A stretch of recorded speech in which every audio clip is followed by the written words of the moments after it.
masing-masing siswa itu gurunya masing-masing. Ada yang muridnya bisa diajak lari. Ada yang muridnya iki cek alon-alon.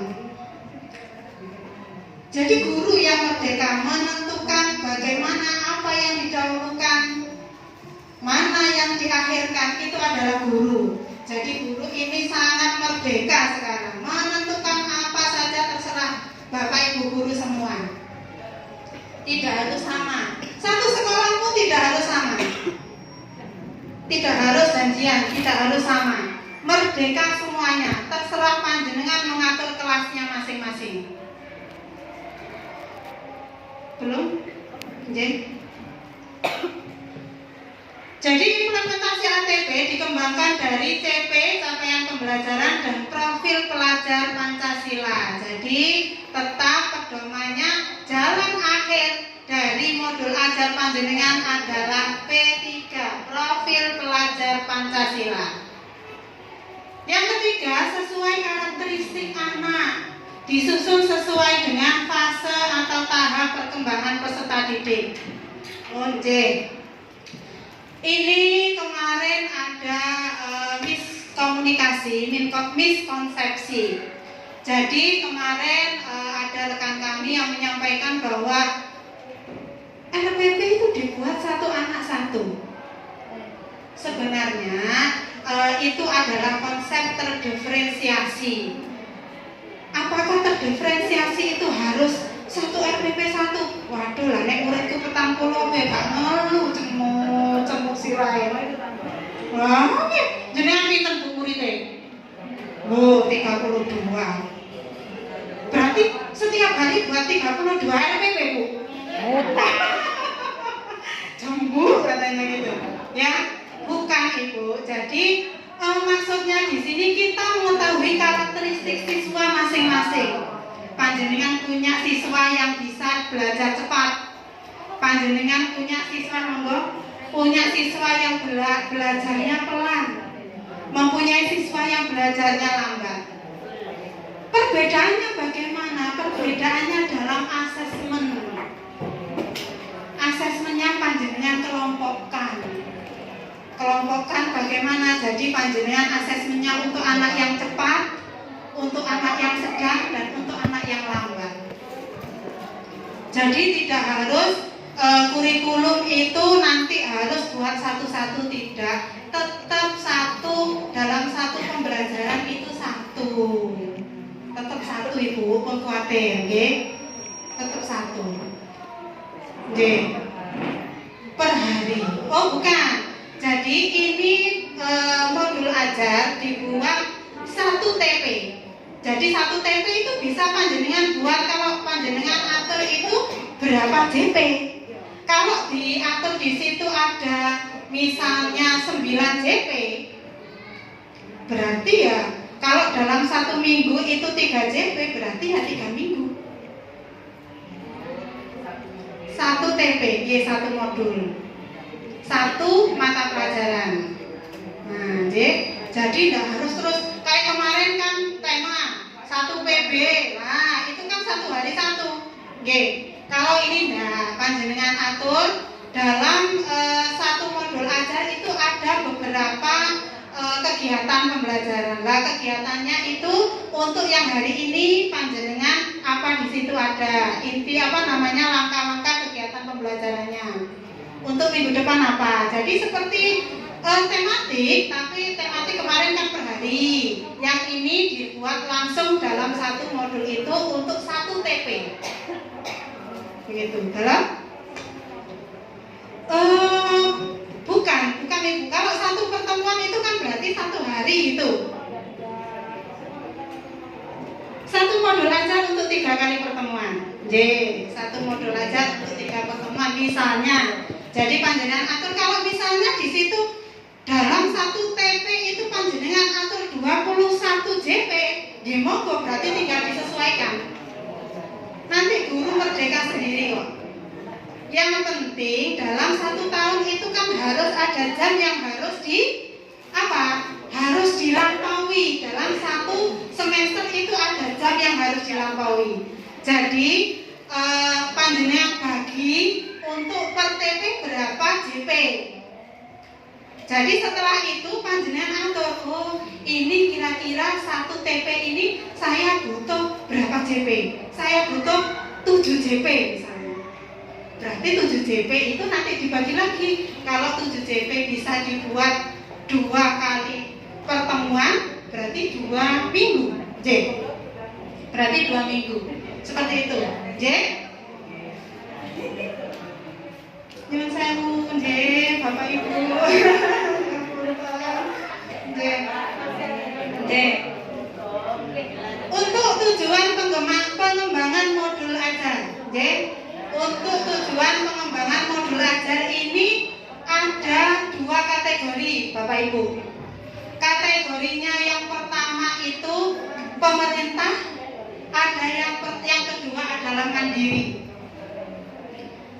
Pemerintah di sini menyediakan banyak sekali contoh modul ajar, banyak sekali modul ajar yang disediakan oleh pemerintah. Untuk tahun pertama pelaksanaan kurikulum merdeka, panjenengan dibebaskan untuk memodifikasi modul ajar yang sudah ada sambil panjenengan belajar. Oh, iki tak contohnya modul ajar. Panjenengan bisa memodifikasi sesuai dengan apa? Sesuai dengan karakteristik siswa panjenengan semua. Oh, berarti iki tak modifikasi muridku rada cepet iki, berarti berapa JP? Oh, targetnya berapa siswa? Di situ ada mungkin 15 siswa. Ibu ini tadi muridnya ada 32, dirubah 32. Jadi tetap kita menyesuaikan dengan karakteristik siswa masing-masing. Yang kedua adalah mandiri. Panjenengan boleh, apakah di luar pemerintah saya mau buat sendiri, apakah boleh? Boleh, malah lebih bagus panjenengan buat sendiri. Malah tambah sip. Panjenengan bisa membuat modul ajar sesuai dengan komponen-komponen yang ditentukan oleh pemerintah. Banyak sekali komponennya, Bapak Ibu. Tapi apakah harus seperti itu? Apakah harus banyak? Apakah harus komponennya banyak? Itu yang kita nanti bahas, ya. Kriteria yang harus dimiliki oleh modul ajar adalah yang pertama, esensial. Esensial memahami konsep dari setiap mata pelajaran melalui pengalaman belajar, ya. Jadi lintas disiplin. Jadi konsep materi itu juga harus dipahami melalui pengalaman-pengalaman yang nyata, pengalaman oleh siswa. Yang kedua, menarik, bermakna dan menantang. Menumbuhkan minat untuk belajar dan melibatkan peserta didik secara aktif dalam proses belajar. Berhubungan dengan pengetahuan dan pengalaman yang dimiliki sebelumnya sehingga tidak terlalu kompleks namun juga tidak terlalu mudah untuk tahap usianya. Jadi pembelajaran itu dikemas semenarik mungkin, melibatkan lingkungan sekitar siswa supaya materinya itu tidak terlalu berat. Oh, ternyata siswa itu setiap hari melakukan ini. Jadi panjenengan libatkan. Jadi tidak langsung geradak, langsung materi gini langsung disampaikan. Panjenengan pancing, panjenengan kemas pembelajaran itu supaya lebih menarik. Relevan dan kontekstual, berhubungan dengan pengetahuan dan pengalaman yang dimiliki sebelumnya. Ini biasanya panjenengan pasti sudah melaksanakan dan sesuai dengan konteks di waktu dan tempat peserta didik berada, ya. Jadi panjenengan sesuaikan dengan pengalaman yang dimiliki siswa dan sesuai dengan tempatnya. Jadi berkesinambungan, keterkaitan alur kegiatan pembelajaran sesuai dengan fase belajar belajar peserta didik. Jadi panjenengan sesuaikan fasenya. Jika fase itu lebih rendah, maka panjenengan kemas lebih mudah dicerna. Kalau misalnya fasenya lebih tinggi, berarti mereka membutuhkan keterampilan yang lebih tinggi lagi. Untuk menyusun rencana pembelajaran. Di sini jabaran kompetensi pada CP, capaian pembelajaran yang panjenengan kemarin sudah kerjakan. Setelah itu dipetakan dalam TP, panjenengan juga sudah menyusun membuat kalimat TP dari CP. Setelah itu membuat alur tujuan pembelajaran. Panjenengan urutkan mana yang awal, mana yang kedua, ketiga, keempat, dan seterusnya. Tidak harus TP yang paling bawah itu ya paling terakhir, tidak harus seperti itu Bapak Ibu. Bisa juga yang paling bawah itu yang paling awal, bisa juga. Itu terserah panjenengan sedoyo untuk menentukan itu. Setelah itu petakan kompetensi tersebut kemudian digunakan sebagai acuan untuk mengembangkan perangkat ajar. Jadi setelah panjenengan buat TP, buat ATP, setelah itu panjenengan petakan digunakan sebagai acuan untuk mengembangkan perangkat ajar yang panjenengan buat. Nah, ini bahan yang harus dipersiapkan. Jadi bahan yang harus dipersiapkan yang pertama dokumen CP. Dokumen CP kemarin sudah ada, panjenengan bisa lihat di hasil kurmer yang saya tulis di layar kemarin, Di situ sudah ada CP semua mapel kelas 1 dan kelas 4. Indikator kunci. Nah, indikator kunci profil pelajar Pancasila, ATP, sistematika modul ajar, buku teks pelajaran, bahan menyusun asesmen. Nah, ini bahan ini bisa berupa materi, bisa berupa referensi-referensi lain. Pertimbangan menyusun modul ajar. Mempertimbangkan karakteristik siswa. Panjenengan pasti hafal siswanya masing-masing karakteristiknya bagaimana. Enek sing senengane muter ae. Ono sing menang, pinter. Ono sing menang yo gak nyambung belas yo. Banyak sih. Iya, soalnya menurut saya juga ada itu. Jadi panjenengan pasti punya karakteristik siswa masing-masing. Panjenengan petakan tujuan dikembangkan ya. Tujuannya apa? Modul ajar itu keunikan siswa. Ada yang suka menggambar, ada yang suka membuat cerita, ada yang suka membuat misalnya bercerita seperti itu.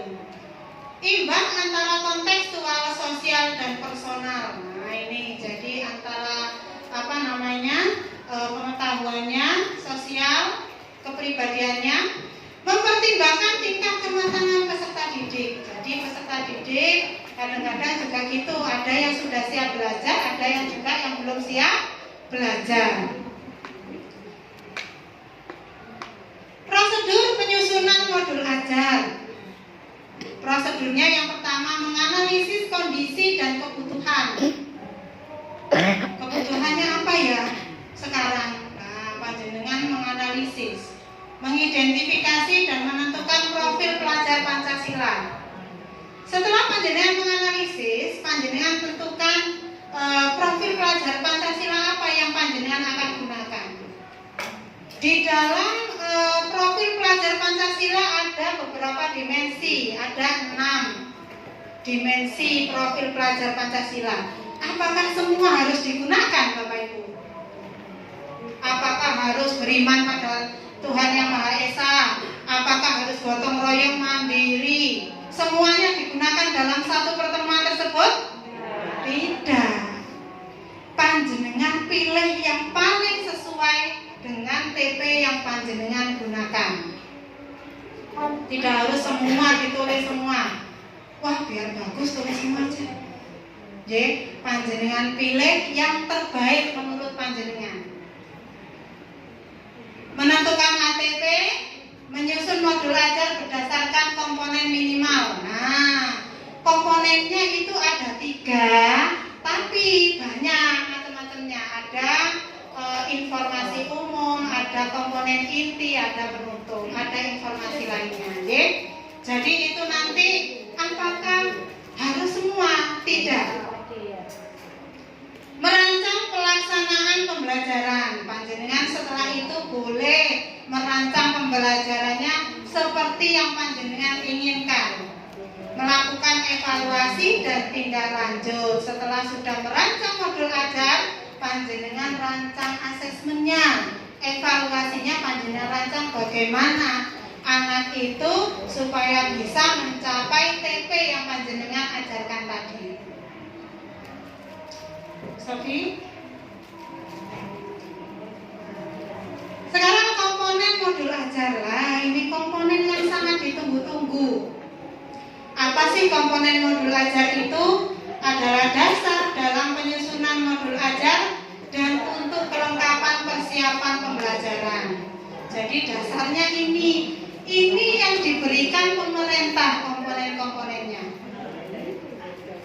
Komponen-komponen yang diberikan pemerintah.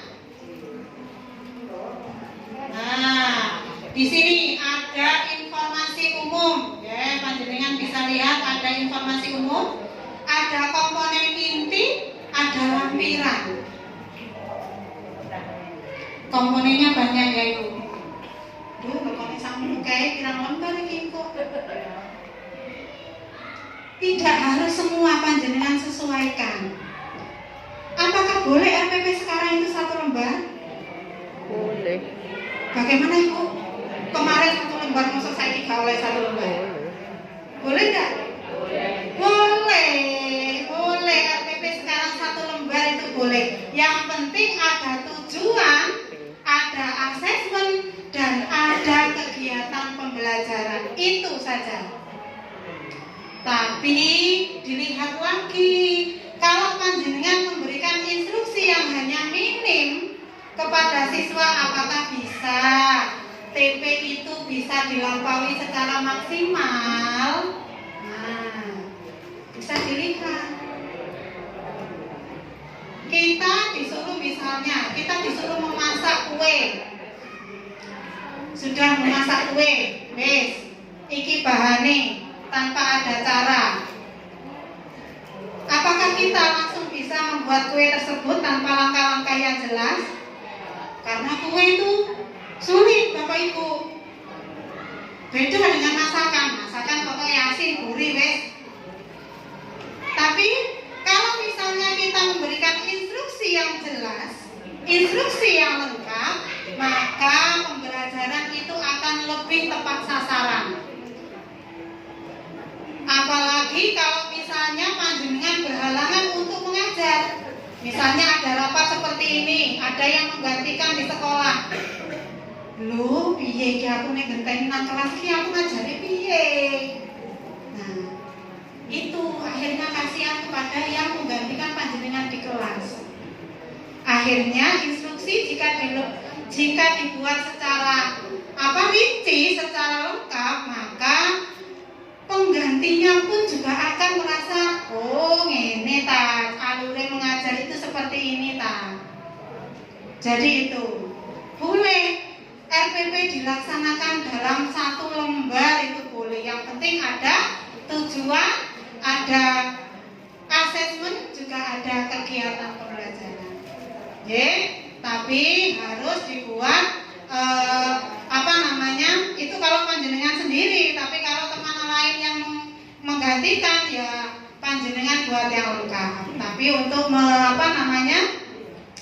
untuk lebih baiknya kita gunakan secara rinci dan lengkap. Guru dalam satuan pendidikan diberi kebebasan untuk mengembangkan modul ajar sesuai dengan konteks lingkungan dan kebutuhan belajar peserta didik. Merdeka, yang penting pokoknya merdeka Bapak Ibu guru.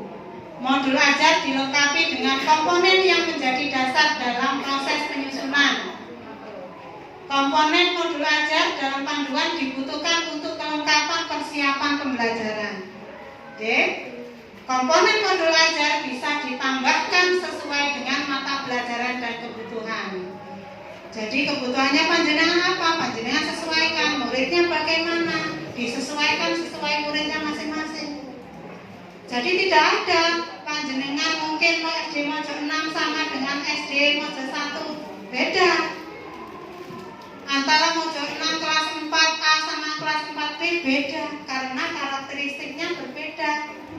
Masing-masing berbeda. Seperti itu. J lanjut. Nah, ini mungkin secara detail informasi umumnya. Penulisan modul ajar bertujuan untuk memandu pendidik untuk melaksanakan proses pembelajaran. Komponen dalam modul ajar ditentukan oleh pendidik berdasarkan kebutuhannya. Secara umum, modul ajar memiliki komponen sebagai berikut. Jadi untuk informasi umum, ada identitas penulis modul, kompetensi awal, profil pelajar Pancasila, sarana dan prasarana, target. Nah, ini yang baru. Target peserta didik, ada target. Model pembelajaran yang digunakan, modelnya bagaimana? Ada komponen inti, tujuan pembelajaran, asesmen, pemahaman bermakna, pertanyaan pemantik. Nah, ini pertanyaan pemantik. Kegiatan pembelajaran, refleksi peserta didik dan pendidik. Untuk lampirannya ada LKPD, ada pengayaan dan remedial, bahan bacaan pendidik dan peserta didik, glosarium, daftar pustaka. Nah, banyak sekali komponennya. Ya, jadi panjenengan tentukan berdasarkan karakteristik sekolah masing-masing. Tidak semua komponen di atas wajib tercantum dalam modul ajar yang dikembangkan oleh pendidik. Jadi tidak harus semua. Kalau misalnya ninggal glosarium sama daftar pustaka juga boleh. Angel pun boleh glosarium.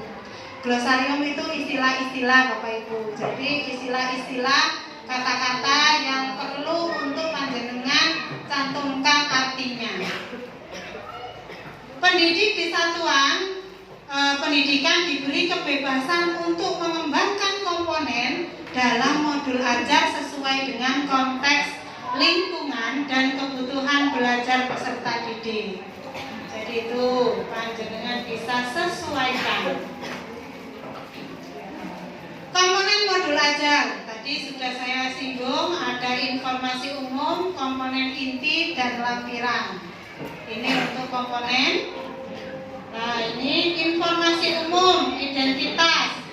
Identitas itu ada nama penyusun, ada institusi dan tahun, jenjang sekolah, kelas, alokasi. Ini adalah untuk identitas modul ajarnya. Untuk yang kedua, kompetensi awal. Kompetensi awal ini adalah pengetahuan atau keterampilan. Bisa mengukur bagaimana kedalaman modul ajar. Panjenengan bisa mengukur kedalamannya. Pengetahuan awal apa yang harus dimiliki siswa? Misalnya siswa harus mengetahui nilai-nilai Pancasila. Paling tidak kemampuannya kan, kemampuan awalnya siswa harus hafal Pancasila, siswa harus tahu simbol-simbol Pancasila. Seperti itu, Jen. Jadi kemampuan awal yang harus dimiliki siswa. Yang ketiga, profil pelajar Pancasila. Nah, ada 6 dimensi. Ada 6 dimensi profil pelajar Pancasila. Tidak tidak harus semua dicantumkan Bapak Ibu. Jadi boleh panjenengan pilih 2, boleh 3, tapi jangan 1, minimal 2. Minimal 2 bisa panjenengan cantumkan untuk dimensi profil pelajar Pancasila. Sarana dan prasarana. Nah, di sini sarana dan prasarannya apa? Ada fasilitas dan bahan, ada alat dan bahan, materi dan sumber bahan ajar ya. Jadi materi dan sumber bahan ajar apa yang panjenengan gunakan di sini. Target. Ini target adalah hal yang baru dalam rancangan pembelajaran ya, rancangan modul ajar baru ada target. Target ini panjenengan bisa lihat ada target reguler. Reguler ini anak biasa seperti sekolah-sekolah kita, itu adalah reguler. Ada kesulitan belajar. Kesulitan belajar mungkin ada yang inklusi. Jadi itu targetnya siapa? Kalau misalnya inklusi ya target yang kesulitan belajar. Pencapaian tinggi. Pencapaian tinggi ini anak yang bisa belajarnya cepat itu. Ya, jadi targetnya siapa untuk peserta didik itu? Model pembelajaran yang digunakan. Nah, ini ada pilihan untuk model pembelajarannya adalah tatap muka. Karena modul ajar ini kurikulum Merdeka dibuat pertama pada masa pandemi, jadi ada pilihan Bapak Ibu untuk model pembelajaran apakah digunakan pada waktu tatap muka, apakah pada waktu daring, apakah perpaduan antara tatap muka dan daring. Lanjut. Sekarang tujuan pembelajaran. Nah, tujuan pembelajaran yang panjenengan buat kemarin, panjenengan cantumkan di sini. Pengetahuan, fakta, dan informasi prosedural, pemahaman konseptual, pemikiran dan penalaran keterampilan, dan berkolaboratif serta strategi komunikasi. Jadi panjenengan sertakan TP yang sudah panjenengan buat yang akan diajarkan kepada siswa. Selanjutnya adalah pemahaman bermakna. Pemahaman bermakna ini adalah informasi yang bermanfaat. Contohnya, kita sering berdiskusi sehingga akan mudah dalam mengemukakan pendapat dan berkomunikasi. Jadi kita buat informasi yang sebagai jembatan supaya siswa itu nanti bisa belajarnya mengalami belajar yang bermakna. Pertanyaan pemantik. Pertanyaan pemantik ini ada kriterianya. Harus menimbulkan rasa ingin tahu, berpikir kritis, memandu peserta didik untuk bisa belajar ya, menjembatani untuk belajar pada selanjutnya. Apa yang membuat sebuah puisi menarik untuk dipahami? Ini contohnya. Jadi harus bisa membuat siswa itu mencari, rasa ingin tahunya tinggi. Apa yo iku mah yo. Nah, jadi seperti itu. Kegiatan pembelajaran. Ini kegiatan pembelajaran sudah biasa panjenengan buat, sama, intinya sama. Jadi ada pendahuluan, ada kegiatan inti, juga ada kegiatan penutup. Nah, ini yang menjadi pertanyaan. Asesmen. Asesmen itu ada 3 kategori Bapak Ibu. Jadi ada asesmen diagnostis, ada asesmen formatif, ada asesmen sumatif. Kemarin mungkin ada yang tanya, apa sih, kapan dilaksanakan untuk asesmen formatif dan sumatif? Untuk asesmen diagnostik, ini adalah asesmen yang dilakukan pada awal pembelajaran. Panjenengan memberikan tes kepada siswa. Kalau kita itu kalau sebelum ikut pelatihan itu seperti pretest gitu Bapak Ibu. Seberapa sih siswa ngerti tentang materi yang mau panjenengan ajarkan? Itu adalah asesmen diagnostik. Dasarnya materi panjenengan yang mau ajarkan, panjenengan berikan tes seberapa ilmu yang sudah, pengetahuan yang mereka sudah miliki itu sudah seberapa. Itu adalah asesmen diagnostis. Untuk asesmen formatif, nah asesmen formatif ini adalah penilaian yang dilakukan dalam proses pembelajaran. Selama panjenengan melakukan pembelajaran, panjenengan melakukan penilaian. Ada penilaian kelompok, ada penilaian performa. Misalnya panjenengan siswa disuruh untuk membuat peta konsep, membuat infografis, membuat poster, membuat cerita bergambar. Nah, itu adalah termasuk formatif. Untuk yang ketiga adalah asesmen sumatif. Asesmen sumatif ini adalah asesmen yang dilakukan setelah TP atau setelah TP yang panjenengan ajarkan itu selesai. Misalnya TP tadi panjenengan targetkan 21 JP. Berarti setelah 21 JP selesai, panjenengan berikan asesmen sumatif. Itu yang nanti menjadi dasar panjenengan masukkan ke raport akademik. Apakah formatif juga? Ya, formatif juga Bapak Ibu. Formatif itu juga nanti panjenengan sertakan di dalam raport akademik. Bentuknya asesmennya apa saja?